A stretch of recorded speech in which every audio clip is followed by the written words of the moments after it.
नमस्ते। आज आप ये सारा सामान लेकर सोच रहे होंगे कि पपेट्स और प्रॉप्स की जगह, कहानी की जगह ये सारी नई चीजें क्यों दिखाई दे रही हैं। तो उसका कारण ये है कि होली का त्योहार आ गया है और होली की कहानी का वीडियो मैं पहले ही अपलोड कर चुकी हूं, जिसका लिंक मैं डिस्क्रिप्शन में भी शेयर कर दूंगी। तो होली के त्योहार में कुछ क्यों ना नया बनाया जाए, जैसे कि पिचकारी। तो आज आप किस तरह यह पिचकारी बना सकते हैं और अपने घर की होली की पार्टी, गेट टुगेदर में इसे किस तरह से सजा सकते हैं, यही हम सीखेंगे। अब इस पिचकारी को बनाने के लिए मैंने एक पुरानी वाटर गन का उपयोग किया है, जैसा कि आप देख रहे हैं। अगर आपके पास इस तरह की पुरानी वाटर गन ना हो तो भी कोई बात नहीं, आप पिचकारी बना सकते हैं बड़ी आसानी से।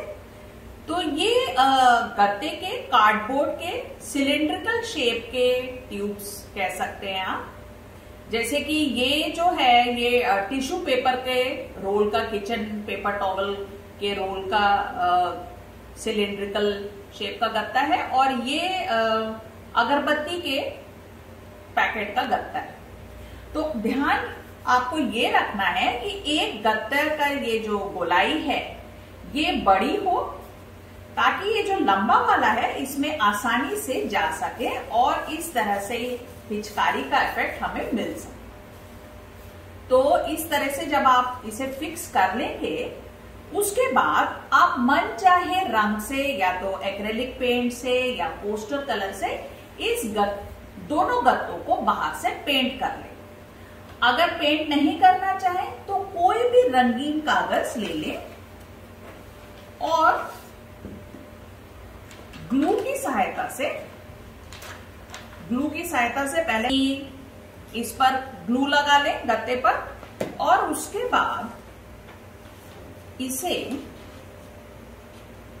एक तरफ से पकड़कर रोल करते जाएं, जैसा कि आप देख रहे हैं, और बीच बीच में आप ग्लू लगाते जाएं, ताकि आपका जो ये पेपर है, कलरफुल पेपर, ये रोल पर ठीक तरह से बैठ जाए और जो ये आखिरी का सिरा बच जाए, यहां पर भी ग्लू लगाकर इसको ठीक से आप चिपका लें। इसी तरह आप दोनों गत्तों को या तो रंगीन पेपर से या फिर कलर करके डेकोरेट कर सकते हैं, और उसके बाद इस तरह से हम इसे फिक्स करें। अच्छा, आप जैसा कि इस पिचकारी में देख रहे हैं कि मैंने ये ऊपर कोन बनाया है, और ज्यादा अट्रैक्टिव बनाने के लिए मैंने इसमें ये चमकीले कलर का फोम लिया है, जैसे कि ये। तो इस फोम को आप बड़ी आसानी से कैंची से काट सकते हैं।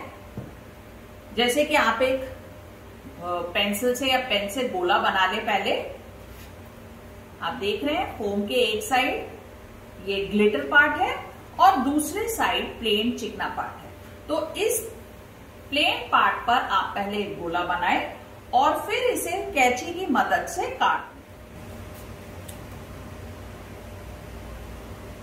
फोम बहुत आसानी से कट जाता है, और अच्छी बात यह है कि इसके फटने का डर नहीं रहता है, तो इसलिए इसे यूज करना काफी आसान है। एक बार जब आप गोला काट लेते हैं तो फिर बीच से इस तरह आधी दूरी पर ऐसे कट लगा लें। कट लगाने के बाद अब आप इसको बिल्कुल जैसे हम कोन को फोल्ड करते हैं वैसे फोल्ड करें, और ये जो इसका सिरा है यहां पर ग्लू लगाकर इसे अच्छे से चिपका दें। अब एक बार आपने कोन बना लिया तो फिर ये जो आपके गत्ते का सामने वाला हिस्सा है, यहां पर आप ग्लू से इसे इस तरह से चिपकाएं। लगाने के बाद आपकी ये पिचकारी कुछ इस तरह से दिखाई देगी, और आप ऊपर भी डेकोरेशन कर सकते हैं, अपना मनचाहा डेकोरेशन करिए। जैसे कि मैंने यहाँ पर ये ग्लिटरी वायर यूज किया है, क्योंकि इसे मोड़ना बहुत आसान है। मैं आपको दिखाती हूँ। वैसे अगर आपके पास इस तरह का वायर ना भी हो तो ये देखिए, ये मैंने बासमती चावल के बैग में ऐसे ये रस्सी रहती है, कलरफुल भी रहती है और बहुत मजबूत भी रहती है। मैं इसे अक्सर प्रॉप्स वगैरह बनाने में भी यूज करती हूँ। तो आप इस तरह की कोई रस्सी ले सकते हैं, ये देखने में भी सुंदर है। या आप इस तरह की जूट की रस्सी भी यूज कर सकते हैं। ये भी आप जो बोरे या पैकेट्स इससे बंधे रहते हैं, आप इसका भी उपयोग कर सकते हैं और चाहे तो इस पर कलर भी कर सकते हैं। तो इन चीजों को यूज करने से ट्रेडिशनल लुक आ जाता है। एक कोने में पहले आप ग्लू लगाएंगे और फिर इसे दबाते हुए ऐसे रोल करिए और जहां पर आपकी ये सिरा खत्म हो रहा है वहां पर भी ग्लू लगाकर इसे चिपका दें। थोड़ी देर तक इसको दबा कर रखें ताकि अच्छे से आपका ये जो वायर है या आपकी डोर है वो इस पिचकारी के ऊपर ठीक तरह से चिपक जाए। तो मैंने इसी तरह 2 रंग के ऐसे ये ग्लिटरिंग वायर्स यूज किए हैं, जैसा कि आप देख रहे हैं सिल्वर और ग्रीन है। और थोड़ा सा इसे और सुंदर दिखाने के लिए मैंने इस पे ये कलरफुल पॉम भी चिपका दी है। अगर आपके पास पॉम ना हो तो बहुत सारी चीजें हैं, जैसे कि इस तरह के बीड्स हैं।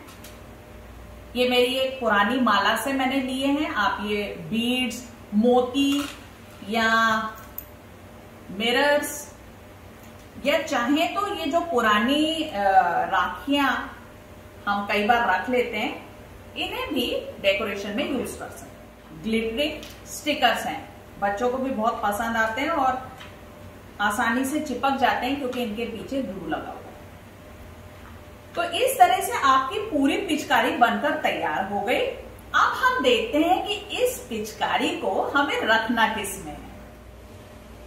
अब आप देख रहे हैं कि हमने अपनी पिचकारी को एक बड़ी ही सुंदर सी रंग बिरंगी मटकी में रखा हुआ है और तभी इसका ट्रेडिशनल लुक और भी ज्यादा बढ़ जाएगा। तो ये मटकी कैसे बनाई जाए इसके बारे में मैं आपको बताती हूँ।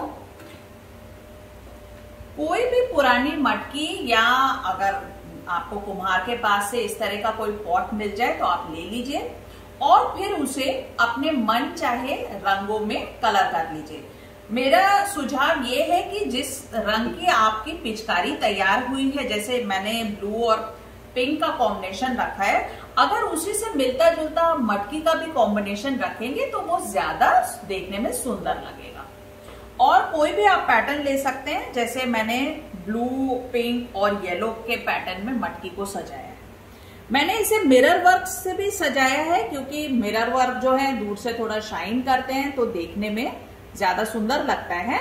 अगर आपको ऐसे कांच या मिरर्स नहीं मिले तो फिर आप ग्लिटरिंग स्टिकर्स का उपयोग कर सकते हैं, बीड्स का, पर्ल का, या फिर आप जैसे कि इस तरह से कोई रंगीन कागज है गिफ्ट रैपर का या ग्लिटरिंग फोम है, उससे भी अलग अलग शेप्स काट कर मिरर की जगह वो लगा सकते हैं।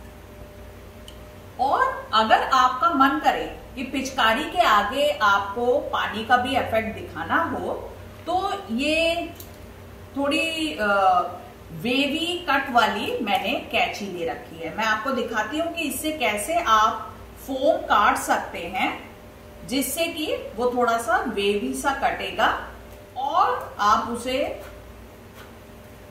आगे लगा सकते हैं। इस तरह से ये वेवी स्ट्रिप्स काट करके यहां पर आगे कोन के आगे लगा सकते हैं, या फिर इस तरह से ये जो वायर है ग्लिटरिंग वायर, इसे भी आप कोन के आगे इस तरह से लगा सकते हैं। तो इससे भी पानी का इफेक्ट दिखाई देगा। तो इस तरह से आपकी मटकी और पिचकारी दोनों बनके तैयार हो गई है। आप अपनी होली की पार्टी में, गेट टुगेदर में इसे घर में सजाएं और सभी से वाही वाही लूटें। तो मिलते हैं अपने अगले वीडियो में। तब तक के लिए कुछ नया बनाते रहिए और सीखते रहिए। और यदि आपने मेरे चैनल को सब्सक्राइब नहीं किया है तो कृपया जल्दी से कर लें पूजा सिंह स्टोरीज को सब्सक्राइब, लाइक और शेयर करना ना भूलें। तो आप सबको होली की हार्दिक शुभकामनाएं। धन्यवाद।